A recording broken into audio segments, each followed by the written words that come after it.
인간 관계가 나옵니다. 네. 여기에 그러면 우리가 어떻게 성숙한 인간 관계를 가지면서 살아갈 수 있을까 네. 이야기를 하는데 그 213페이지에 네. 중독적인 사랑과 완전함에 대한 추구에 대해서 이야기를 하고 있습니다. 네. 낭만적인 연인 관계는 짜릿하게 느껴지기 때문에 누구나 그런 관계를 갈망한다. 구원받지 못하고 깨닫지 못한 상태에서는 그런 관계가 두려움과 욕구, 결핍, 불만족 상태에서 벗어나게 해주는 것처럼 보이기 때문이다 라고 이야기를 하고 있어요. 정말 낭만적인 연인 관계에선 보면은 완벽하게 모든 걸 이뤘다라는 생각이 들잖아요. 아, 그럼요. 완벽하다. 구름이죠. 구름이죠. 이게 죽을 때까지 이게 이어져야 되는데 불가능이죠. 예. 저는 이제 그거 보면서 이제 가끔 주변에서 보면 뭐 7, 8년씩 연애하고 결혼했는데 결혼한 지 1, 2년 만에 헤어졌다라는 이야기를 들을 때 왜 그런 게 발생을 할까? 그러면서 이제 제가 어제 오늘 계속 드는 게 자기 자신을 숨기며 살았기 때문에 그런 게 좀 발생하지 않았나. 그러니까 연애할 때부터 이제 자기 자신을 편안하게 좀 드러냈으면 훨씬 더 좀 서로를 알아갈 수 있는 계기가 있는데 연애할 때 보면은 사실 좋은 모습만 보이고 싶잖아요. 아, 그럼요. 좋은 모습만 보이고 싶으니까 이 서로가 서로를 얼마나 이렇게 케미가 잘 맞아서 이렇게 좋은 모습만 서로 보여주겠어요. 그럼요. 근데 그 좋은 모습을 보여주는 것도 분명히 유통기한이 있죠. 있다는 거지. 네, 맞아요.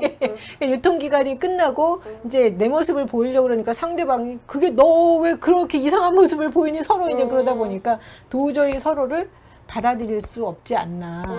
네. 그걸 보면서 뭐라 그러나 서로에 대한 환상? 결국 보면은 자기에 대한 투사, 상대방을 볼 때 자기에 대한 투사를 하면서 상대방을 내가 보고 싶은 거를 본 거잖아요. 맞아요. 그게 결국은 이제 그 관계에 있어서 굉장한 실망을 낳지 않았나. 여기 계속 이야기하는데 215페이지 아랫부분부터 이런 이야기가 나와요. 만약 당신이 어떤 관계에서 사랑과 그 반대 감정인 공격성, 감정적인 폭력 등을 함께 경험한다면 당신은 에고의 집착과 중독을 사랑과 혼동할 수 있을 것이다.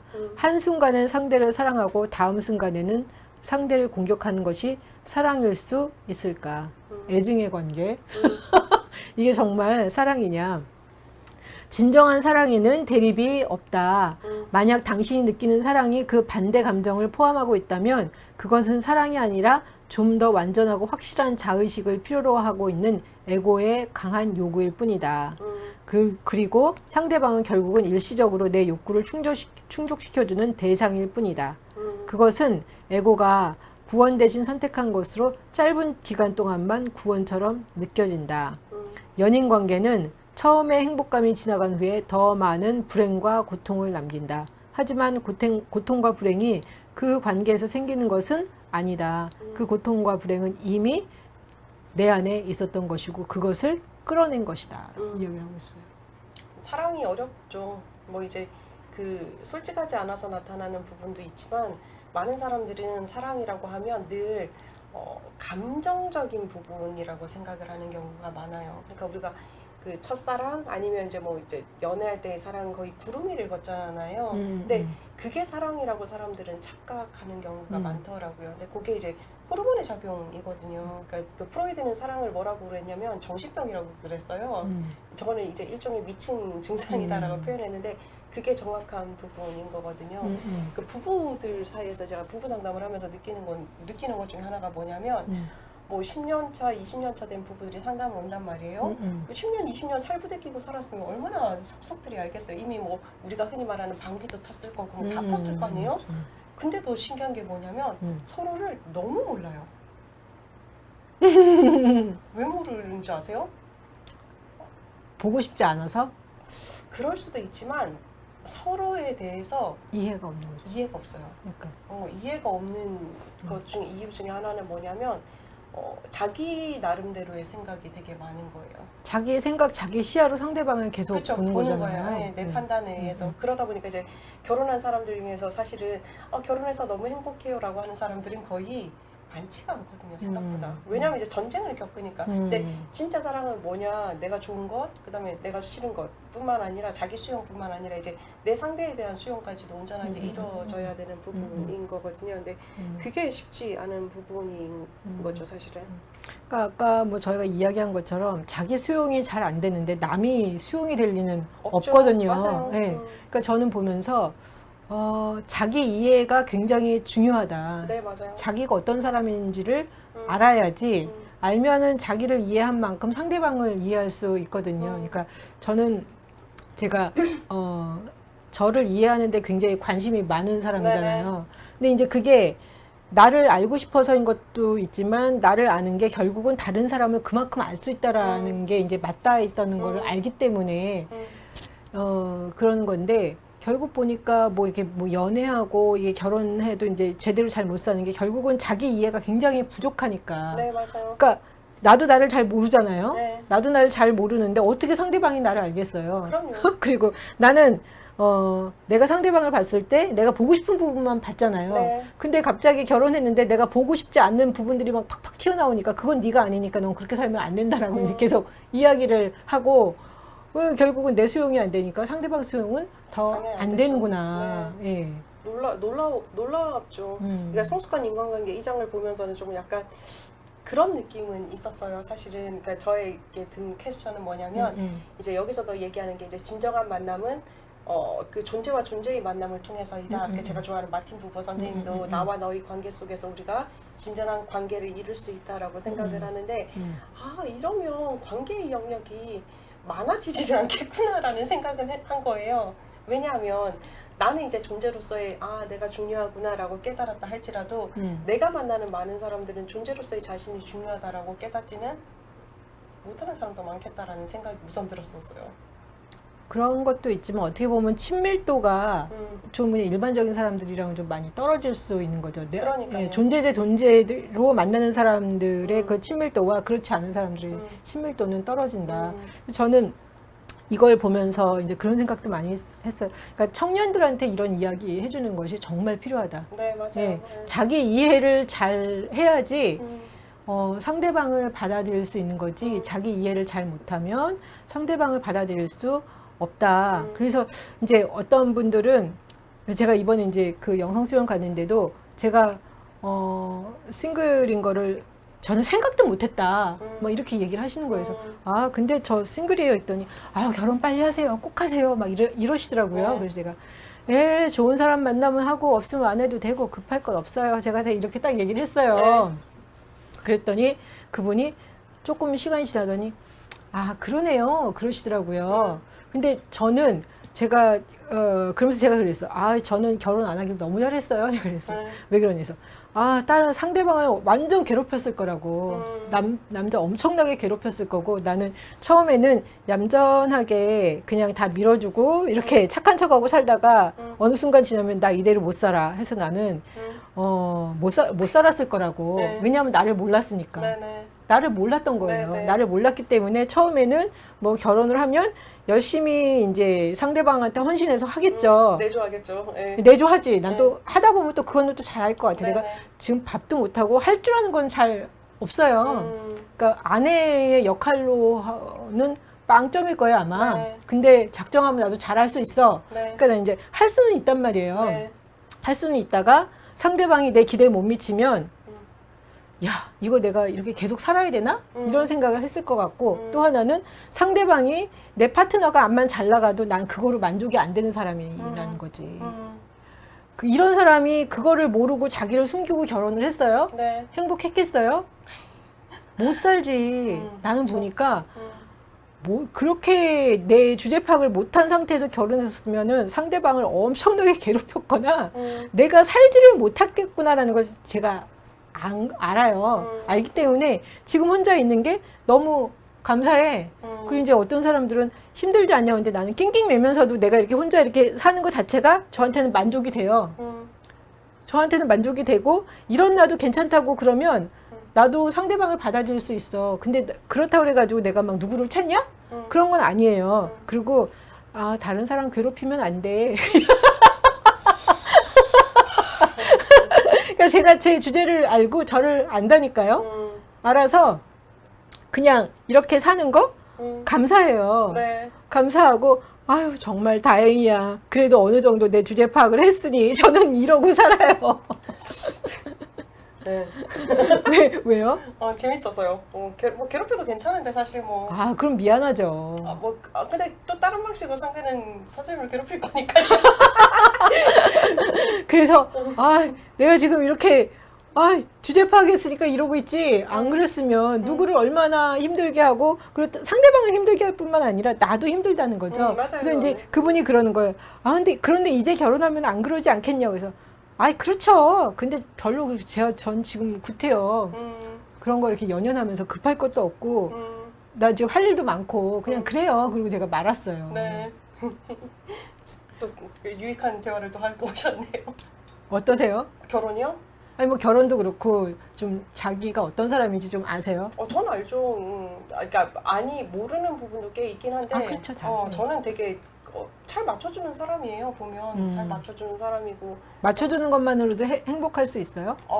플러스 이제 제게 필요한 사람이에요. 근데 이제 대부분은 맞춰줄 수 있어요. 근데 그것만으로도 행복해질 수는 있어요. 근데 이제 조금 더 크게 행복해지려면 내게 필요한 사람이구나라는 거는 정확하게 알고 있고요. 근데 뭐 필요하다면 어느 정도는 이제 숙이고 들어갈 수 있는 부분도 있다라는 것도 알고 있고 또 너무 즐겁고 유쾌한 되게 저 약간 경망스럽게 웃잖아요. 그러니까 즐겁고 유쾌한 것도 저예요. 근데 또 어떨 때 보면 말 거의 안 해요. 그냥 가만히 그냥 동굴에 앉아 있는 것처럼 혼자 가만히 있을 때 있거든요. 말 한마디 안 하고 그것도 되게 편하거든요. 이제 주변 사람들은 불편할 수 있겠지만 그것도 정거 알고 있고 때로는 뭐 말 적당하게 하고 때로는 뭐 말 안 하고 또 사람들하고 관계도 같이 있는 거 너무 좋아하기도 하고 때로는 혼자 있는 거 너무 좋아하기도 하고 뭐 섞여 있는 게 저 같아요. 그래서 뭐 그냥 이렇구나 내가 저 되게 보기보다 일하는 거 너무 좋아해서 그러니까 일하는 걸 좋아한다기보다 일하는 걸 좋아하는 거기도 하죠. 그러니까 일하는 걸 좋아해서 벌리는 것도 너무 좋아하는 거예요. 막 일을 계속 벌려대요. 우리 전사님들이 막 헥헥거릴 정도로. 근데 그것도 또 저고 일 안 하고 그냥 가만히 있으라 그래도 너무 행복한 게 또 저인 거예요. 중간점이 아직은 없긴 하죠. 중간점이 없긴 한데 어쩌면 이제 그것 또한 이제 제가 이제 분석해 본 결과는 내가 어느 정도는 맞춰주는 게 기본 습성이라서 이런 부분이 나타나는구나라는 거는 있어요. 근데 기본적으로는 제 가장 베이직한 성품 중에 하나는 맞춰주기예요. 그 사람들을 위해서가 아니라 저를 위해서예요. 제가 안 불편하기 위해서. 뭐 이제 예전에는 저는 이제 제가 처음에 이제 뭐 상담이나 이런 걸 가지고 이제 저를 못 봤을 때는 내가 참 착한 사람이야. 그래서 이제 많이 맞춰주고 그냥 불편함을 안 생기게 하려고 그 사람들 거를 따라줬어라고 생각을 했었었는데 상담을 하고 이제 신학을 하면서 깊이 생각을 하다 보니까 그게 그 사람들을 위함이기도 하지만 가장 기본적으로는 내가 불편하지 않고자 함인 거예요. 그거를 발견하고 나서는 좀 편해졌어요. 그냥 나는 이제 맞춰주는 게 이제 막 무조건 불편해요 이게 아니라 맞춰주는 거 괜찮아요. 내가 이제 심각하게 이건 아니다라고 느껴지지 않는 이상 저는 좀 그렇더라고요. 자기를 아는 게 되게 중요한 것 같고 그리고 자기 모습을 아주 정말 이렇게 무례한 게 아니라면은 숨기지 않고 좀 편안하게 드러내는 게 참 중요하다는 생각이 들었어요. 그렇죠. 네. 저는 두려움이 어느 순간 예전에는 굉장히 용감했었는데 어렸을 때는 근데 이제 살아가면서 이렇게 두려운 상황들을 접하면서 점점 두려움이 많아졌고 어느 순간부터는 두려워서 내가 공격받을 것 같다 그러면 아무것도 안 했어요. 그러니까 완전히 나를 숨기면서 살았죠. 오늘 이렇게 돌아보면서 이렇게 나를 숨기며 살아서 행복할 수가 없구나. 그냥 나를 좀 드러내면서 사는 것이 필요하다. 그쵸. 그렇다고 뭐 제가 뭐 전혀 저를 안 드러내고 사는 건 아니지만 그쵸. 네, 그럼에도 불구하고 내 자신이 이렇게 나 자신을 드러내는 걸 굉장히 불편해했어요. 근데 제가 얼마 전에 어떤 분이 나보고 그러더라고. 아니 예쁘고 날씬한데 왜 결혼 안 하세요? 이러는 거예요. 예쁘고 날씬해서 결혼해야죠. 그래서 내가 그랬어. 저 예뻐서 결혼 안 해도 돼요.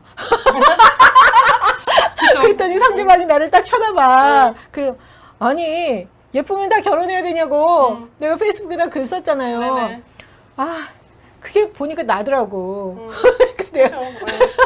그래서 근데 제가 그걸 이렇게 썼는데 사람들이 그 글을 되게 좋아하는 거예요. 그래서 내가 사람들이 이 글을 왜 좋아할까? 그런 생각해보니까 너무 그냥 나를 드러낸 거지. 뻔뻔하게.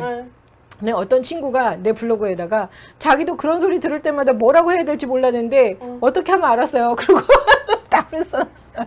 그렇죠. 맞아요. 그러면서 나는 내가 못생기고 뭐 이래서 결혼 안 하는 거 아니거든. 그럼요. 그런 거 아닌데 갑자기 상대방이 아니 예쁘고 날씬한데 왜 결혼 안 하세요? 딱 있으니까 에? 이게 뭔 소리야?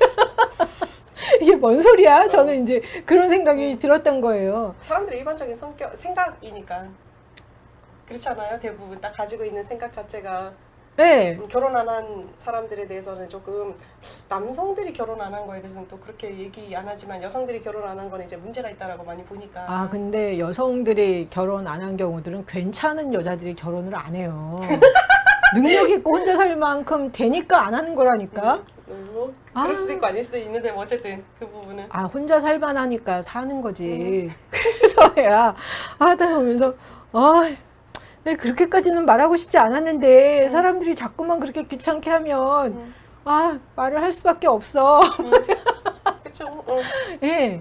그래서 저는 결혼한 사람들 좋아요. 네. 혼자 사는 사람들도 좋아요. 네. 그냥 자기가 행복하면 돼. 그럼요. 결혼했냐 안 했냐 이게 중요한 게 아니라 그쵸. 그냥 행복하면 되거든. 근데 그 행복의 기준은 자기를 얼마큼 이해하고 자기를 아느냐에 따라서 싱글로 사는 게 행복할 수도 있고 불행할 수도 있고 그쵸. 결혼한 게 행복할 수도 있고 불행할 수 있다는 거예요. 맞아요. 네. 맞아요. 예, 그래서 저는 그 부분이 참 중요하다라는 생각을 하면서 점점 좀 뻔뻔하게 살자. 아이 얘다 모르겠다. 뭐 이런 생각을 했어요. 뭐가 중요하겠어요, 사실. 저도 그런 얘기 많이 들어요. 예? 이렇게 이쁜데 막 그런 얘기해요. 그럼 뭐라 그래요? 원래 이쁜데. 나랑 똑같아. 저 그래서 이제 저희 교인들은 자꾸 저한테 이제 한 번씩 그 어르신들은 와서 막 그래요. 너무 이쁘. 알고 있어요. 감사합니다.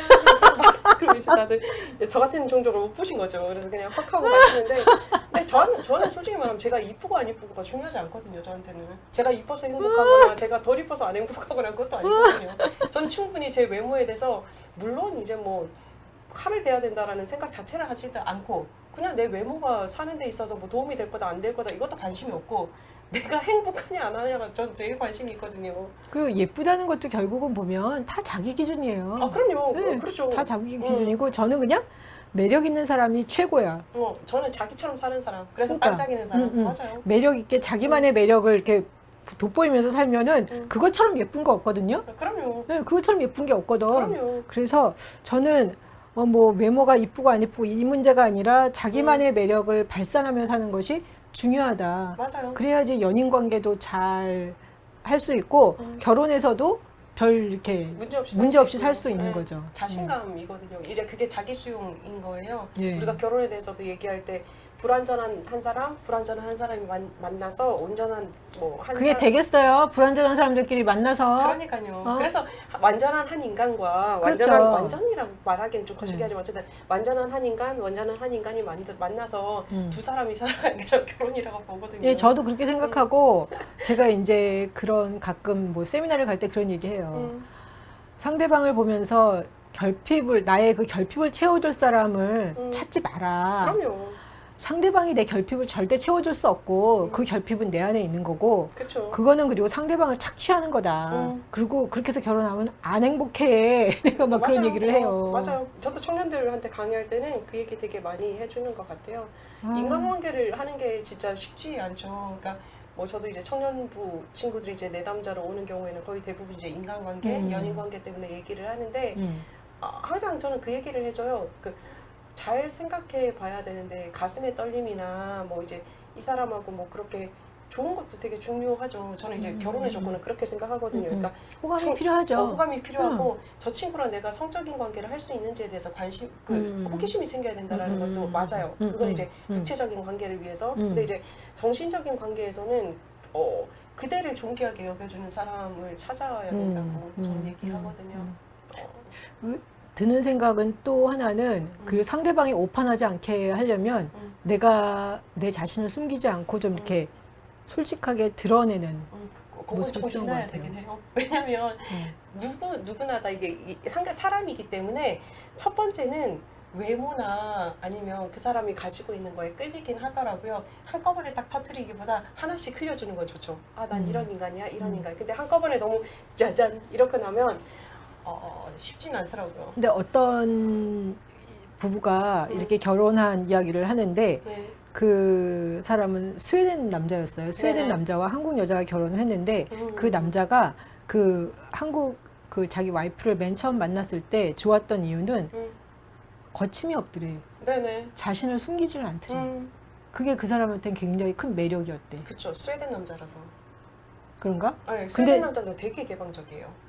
근데 그거를 딱 보면서 그냥 그 여자를 사랑한 거예요. 그렇죠. 그 여자 자체의 반짝거림이 좋았던 거죠. 그죠? 그런 거죠. 네, 맞아요. 저는 그러니까 그래야 된다라는 생각이 드는 거예요. 뭐 이렇게 내가 뭐 내숭 떨고 숨겼다가 갑자기 확 어느 날처럼 이게 뭐냐 이렇게 나오는 거잖아요. 맞아요. 그래서 뭘 숨기고 모르겠어요. 뭐 때에 따라 뭐 내숭이 필요할지도 모르겠지만 저는 이렇게 그 사람 자체가 이렇게 빛나는 사람. 맞아요. 그 사람이 이렇게 빛나려면 자기 이해가 명확해야 되고 알아야 되고 그리고 그냥 자기를 좀 이렇게 숨김없이 자연스럽게 드러낼 수 있는 그렇죠. 그런 사람이 매력이 있고 정말 빛나는 사람이다라는 생각이 들더라고요. 맞아요. 네. 그렇게 결혼하면은 뭐 그래도 힘들어도 잘 맞춰서 살 수 있지 않을까? 아, 그런 그럼요. 생각이 그냥 들어요. 이해가 있으면 그쵸. 잘 맞춰 살 수 있죠. 예. 근데 사람들의 이해 자체가 포기 쉽지는 않기는 해요. 남성, 여성, 그러니까 우리나라를 이제 저희 스웨덴에서 1년 이제 견습하면서 스웨덴 남자들을 그러네. 만났잖아요. 그래서 서양 남자들 물론 이제 제가 이제 보수적인 사람들을 못 만나봐서 그런지 모르겠지만 서양 사람들의 생각 자체가 되게 달랐었어요. 그분들은 이제 이제 한국에서 갔으니까 저는 뭐 정식적인 한국 교육을 받은 사람이니까 제 의견 표현하는 부분도 쉽지 않았고 뭐 얘기하는 것도 쉽지 않았고 그다음에 이제 한국 사람들은 표정이 많지 않잖아요. 그러니까 저도 이제 많지 않았었죠. 그러니까 뭐 항상 이제 스웨덴 목사님들이나 전도사님들, 미국 목사님, 전도사님들이 저한테 하는 말이 야 미라야 너는 왜 네 생각 얘기를 잘 안 해? 라는 거가 첫 번째였고요. 두 번째는 야 너는 왜 기분이 안 좋아? 왜 안 웃고 있어? 이런 얘기. 거리낌 없이 그냥 자신의 생각을 얘기하기도 하고 그분들하고 제가 이제 접촉하고 사역을 같이 하면서 경험했던 거는 저한테 어떤 틀에 맞춰진 역할을 원한 게 아니었던 거예요. 그냥 여자 그 전도사였죠. 근데 여자 전도사 이런 개념 자체가 아니다. 그냥 인간 박미라로 하나님을 사랑하는 너답게 인간 살아라. 박미라로 그 모습으로 이제 반짝거리고 나타나기를 되게 많이 원하는 분들을 만났었죠. 근데 우리나라는 아직은 이제 성관념 자체가 많이 이제 좀 그 달라지기는 했지만 쉽지는 않기는 하고 그러다 보니 그런 건 있는 것 같아요. 이제 가장 자기답게 살아가서 반짝거리는 보여주는 것도 되게 중요하고 네, 그게 제가 이제 아까 제가 그 얘기했었잖아요. 존재와 존재가 만나야지 사실 제대로 된 관계가 되는데 그렇게 되면 관계 설정하는 게 되게 작은 영역이 되지 않는가라는 얘기를 했잖아요. 근데 그거를 고민을 하면서 제가 한 가지 깨우친 게 뭐냐면 내가 존재로서 만나는 게 편안하다라고 경험을 했다라고 하면 비록 내 상대편이 존재로서 나를 만나지 못할지라도 그 사람을 대하는 거가 그렇게 불편하지는 않을 수 있겠구나. 그 말은 뭐냐면 내가 알고 있기 때문에 내가 아는 정도에 따라서 보여주는 것. 그리고 이 책에서도 내가 행복해지고 내가 밝은 에너지를 가지고 있으면 내 주변의 사람들이 자연스럽게 변화된다라고 하는 것처럼 관계도 마찬가지가 아닐까라는 생각이 사실은 들더라고요. 저는. 네. 장황하게. 그런 것 같아요. 네. 그래서 그냥 왜 그리고 모든 것이 변했다? 그 네. 책에서 아니타 무르다니까 그 이야기 했잖아요. 제가 이제 하늘에 갔을 때 들었던 음성이 두려움 없이 너의 삶을 살아라. 그죠. 그 말이 딱 맞다라는 생각이 들었어요. 그러니까. 두려움이 있으면 자꾸만 자신을 숨기게 되는데 네. 그러다 보면 자기 삶을 못 살고 행복하지 않거든요. 네, 맞아요. 네. 근데 오늘 아침에 저한테 굉장히 다시 떠올랐던 건 그래 두렵지 않은 건 아니지만 두려움에도 불구하고 그래도 내가 두려움에 끌려다니지 않고 내 자신을 살도록 자꾸만 내가 내 자신을 좀 훈련해야 되겠다. 용기가 생각했어요. 필요하죠. 그렇죠. 네. 나로서 살아가는 것은 정말 용기가 필요한 부분. 근데 것 같아요. 그렇게 살기 시작하면 음. 행복할 것 같아요. 그리고 최고의 삶을 살 수 있을 것 같아요. 사실 지금도 그렇게 살고 있죠. 완전히 안 살지는 않잖아요. 살고 있는데 이제 어느 정도 영역이 내 영역에서 모든 부분의 영역에서 그렇게 살고 있는 건 아니고 어느 정도 영역에서는 내가 나처럼 살고 있고 어느 정도 영역에서는 나처럼 못 살고 있는 부분이 있는 거지. 뭐 그러니까 지금도 행복은 하죠. 말씀하신 대로 용기가 필요한 것 같아요. 맞아요. 전체 완전 오픈을 위해서는 용기도 있어야 되고 나 자신에 대한 확신도 있어야 되는 부분인 예, 뭐 거예요. 완전 확신 뭐 이런 거는 잘 모르겠지만 숨기는 게 사는 법이다. 예를 들면 이제 이렇게 했는데, 그러니까 공격당하고 싶지 않다. 뭐 이렇게 좀 뭐라 그러죠? 이렇게 내가 이렇게 나를 드러냈을 때 공격당할 것 같으니까 이렇게 숨겼던 부분들을 그게 정답이 아니었구나. 그건 내가 잘못 생각한 거였구나. 그러면서 이제 용기를 갖고 좀 이렇게 좀 꿋꿋이 살아가는 게 필요하구나. 이런 생각들을 좀 하게 됐어요. 또 한 가지 그게 있는 것 같아요. 그거를 공격에 대해서나 아니면 우리가 나에 대해서 이제 내가 나로 살아가기 위해서는 조금 더 어떤 느낌이냐면 이게 약간 되게 부드럽고 포용력 많은 느낌을 주잖아요. 그런데 그러니까 저도 이제 고민이 됐죠. 책을 보면서 그렇다면 내가 거절하는 건 진짜 쉽지 않겠구나라는 생각인데 여기서는 내가 존재로서 살아간다면 더 단호하게 거절할 수 있는 것도 있고 그렇지 않은 것도 있다라는 얘기를 들으니까 참 좋더라고요. 우리가 필요한 게 뭐지? 라고 생각했을 때 정말 성경에서 얘기하는 것처럼 어린아이의 모습이 필요하지 않나? 나처럼 살기 위해서는 그 생각이 드는 거예요. 제가 그 영화부 들어갈 때 요런 이제 종이 봉투에 항상 뽀로로 비타민과 이제 하리보 젤리를 들고 들어간단 말이에요. 왜냐하면 아기들한테 저는 이제 제가 인기를 얻고자 함도 있지만 교회 오면 좋은 곳이야. 얘들아 비타민 먹을 수 있어. 목사님 만나면 이거를 가르쳐 주기 위함인데 지금 벌써 이제 제가 3년째 여기 있다 보니까 아이들이 익숙해진 거죠. 그래서 아이들이 뭐 3년째 안 있어도 원래 온 애들도 저를 딱 보면 아무 생각 없이 제 손을 쳐다봐요. 어른들은 안 그러잖아요. 아무리 내가 어른들을 만날 때마다 뭐 사탕을 준다 한들 제가 사탕 봉지에 눈이 간다 한들 눈을 안 보이는 척하면서 보잖아요. 아이들은 그냥 솔직하게 보거든요. 그리고 아이들은 뭐 제가 축도하러 나가도 뭐 축도하든 말든 걔들은 상관이 없잖아요. 그냥 나와서 손 벌려서 나보고 안으래요. 애들이 한 6마리가 짝짝짝짝 서가지고 내가 앞에 서기만 하면 이러고 안으라고 표현을 하고 있거든요. 그럼 엄마들한테 끌려 들어간단 말이에요. 그게 필요하지 않나라는 생각이 들더라고요. 어린아이의 그런 모습 아무런 계산이 없고 그냥 자기가 하고 싶은 욕구대로 자신의 모습을 그대로 드러내는 거잖아요. 그러니까 그 모습이 우리한테 필요하지 않나라는 생각이 우리도 어렸을 땐 그런 모습이 있었는데 있었겠죠? 네, 이제 자라가면서 살아가면서 세파에 시달리면서 거절도 점점 막 이러면서 이렇게 맞아요. 닿는 거죠. 그러니까 좀 되게 좋더라고요. 저는 그 모습 자체가. 예. 220페이지에 보면 사랑은 누구도 가리거나 선택하지 않습니다. 태양빛이 만물을 가리지 않듯이 사랑은 어느 누구도 특별하게 대접하지 않습니다. 사랑은 아무도 독점할 수 없습니다. 독점은 신의 사랑이 아니고 에고의 사랑입니다. 그럼에도 진정한 사랑을 느끼는 강도는 저마다 다를 수 있다. 그래서 그 느끼는 강도가 다르기 때문에 누군가와 연애를 하고 결혼도 하고 그쵸. 이러는 거겠죠. 그렇겠죠. 예. 그렇지만 여기에 이제 그 얘기가 있어요. 그러나 당신을 그 사람과 이어주는 결속력은 예를 들면 뭐 낭만적인 파트너와 네네. 이어주는 결속력이 버스 옆에 앉은 사람이나 새, 나무, 꽃과 당신을 이어주는 결속력과 동일하다. 단지 그 느끼는 강도가 다르다. 그래서 제가 아까 말씀드린 게 내가 누구를 정말 좋아하는 사람도 있지만 존재 대 존재로 만나지만 다른 사람도 그쵸. 좀 약하게 결속이죠. 했지만 결속력으로 이렇게 묶여져 있다. 거기에 따라서 이제 좀 더 좋아하고 안 좋아하고 이제 요 차이는 있다. 있겠죠. 예.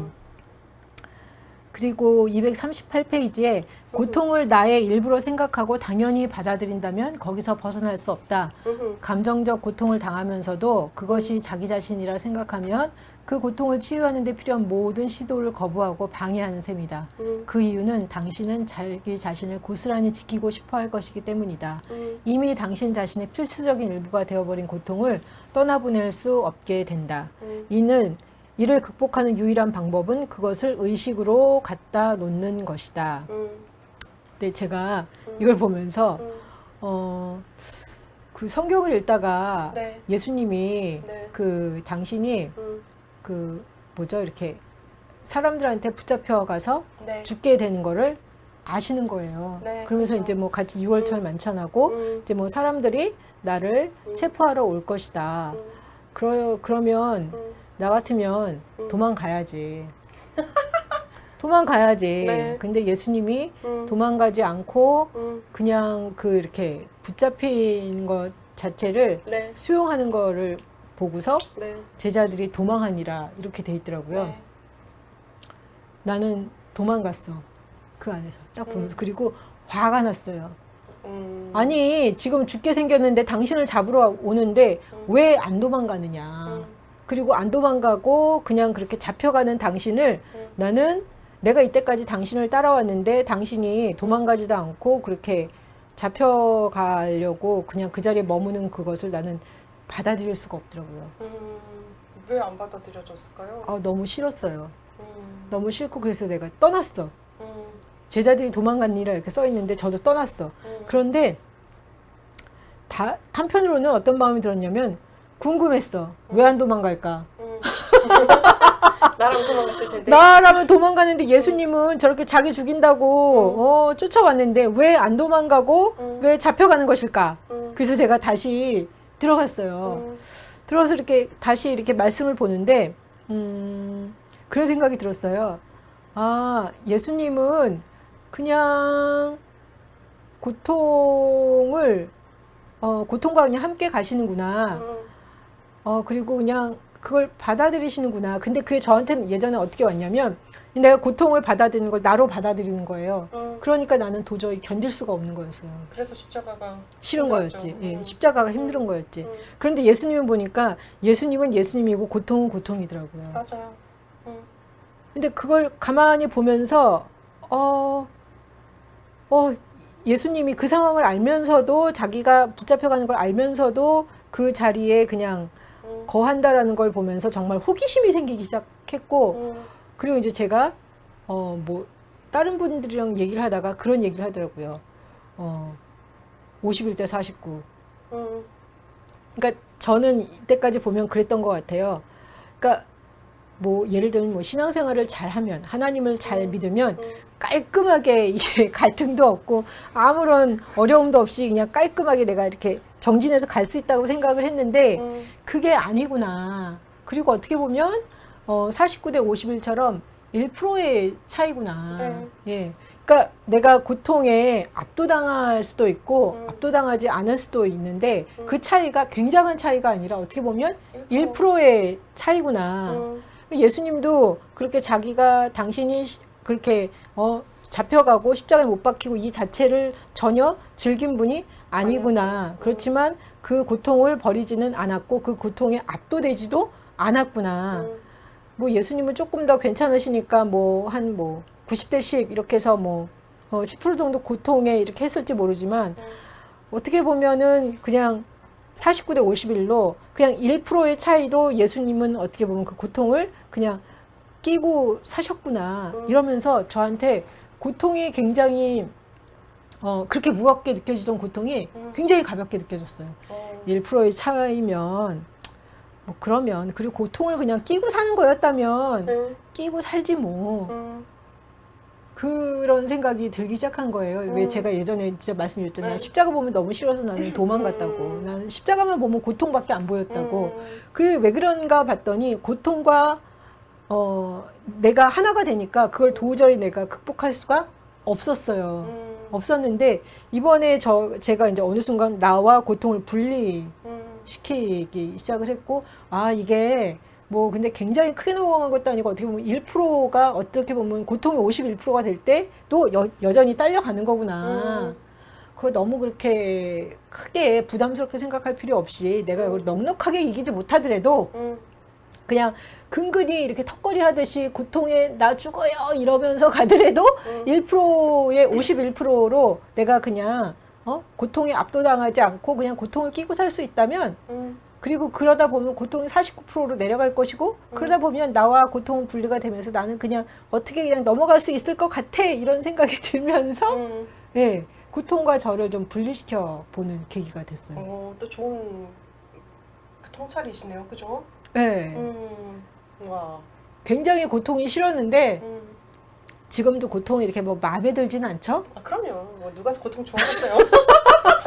마음에 들지는 않지만 그래 단지 1%의 차이야. 1%로 내가 고통에 압도당할 수도 있고 아니면 내가 고통을 그냥 끼면서 내가 나대로 살아갈 수도 있어. 그래 그게 굉장한 차이가 아니라 단지 1%의 차이라는 것만 기억하고 그냥 그래 같이 살자. 그리고 난 너를 이길 수 있어. 1%로 이기면 난 이길 수 있는 거야. 이러면서 제가 가야 되겠다. 감정하고 이제 자기의 분리인 거잖아요. 그러니까 임사체험하고 비슷한 개념으로 볼 수 있는데 나하고의 감정과의 분리. 예수님도 사실 고통은 고통스러우셨죠. 그렇죠. 다 터졌잖아요. 그러니까. 인간이니까. 근데도 그러니까. 이제 그게 그를 압도하지 않고 십자가까지 가게 한 이유는 있었겠죠. 그게 이제 고통이 자기가 아니라는 걸 알았을 것이고 또 자기의 사명도 알고 계셨을 것이고 마찬가지로 우리도 이제 여러 가지 희노애락을 느끼잖아요. 그 예전에 이제 제가 그 수업 들었을 때 어떤 교수님이 그 얘기 하셨어요. 막 야, 교인들이 너 칭찬한다고 해서 너희들에 대해서 뭐 비난한다고 해서 뭐 일희일비할 필요가 없다라고 얘기를 하시는 거예요. 왜냐면 이게 그거는 그들의 관점이고 그게 너에게 무슨 영향을 끼치는 것인가. 근데 그 말이 저한테 되게 크게 왔었는데 그 관점에서 조금 보게 되더라고요. 고통이나 즐거움이나 내 속에서 느껴지는 것조차도 내가 느끼는 즐거움도 사실 내가 아닌 것이고 내가 느끼는 이제 고통도 내가 아닌 것인데 여기서는 되게 그거를 잘 표현해 놓은 거예요. 우리의 몸은 우리가 물질적으로 얘기하는 내 육체 그 다음에 내 이제 뭐 상황 그 다음 내 백그라운드 이런 게 나를 규정하지 않는다라고 얘기를 하잖아요. 그러니까 그 말 자체가 참 와닿긴 하더라고요. 근데 쉽지는 않은데 어쨌든 그래도 이제 머리로 다시 한번 깨닫게 되는 시간이긴 한 것 같아요. 그래서 저는 이제 그런 통찰을 얻은 거죠. 고통과 나를 엉겨서 보지 말자. 그렇죠. 고통 속에 있는 나를 당연하게 받아들일 필요가 없죠. 네, 이때까지는 계속 그렇게 받아들였던 것 같아요. 그러니까 나는 도저히 그 고통을 극복할 수가 없다라는 생각이 들었는데 고통은 고통이고 나는 나고 그리고 뭐 그거를 극복하는 차이가 대단한 차이도 아니고 1%만으로도 나는 고통에 압도당하지 않고 살 수 있다. 예, 그게 저한테 큰 위로가 되고 좀 제정신을 차리게 되는 계기? 두려우면서 와 나 이거 지금 도망가야 돼 막 이랬는데 도망 안 가고 그냥 어떻게 이 자리에 있어 볼게 이게 되더라고요. 네. 마음의 습성을 깨뜨리셨네요. 여기서 얘기하는 마음이라는 게 그렇잖아요. 그쵸. 자기 습관에 따라서 살아가는 열심히 도망가. 예전의 것을 그대로 추구하게 한다라고 얘기했었잖아요. 그렇죠. 네. 용성수련 너무 많은 걸 얻어오네요. 제가 그랬잖아요. 침묵이 답을 주더라. 그러니까요. 네, 침묵이 답을 주더라.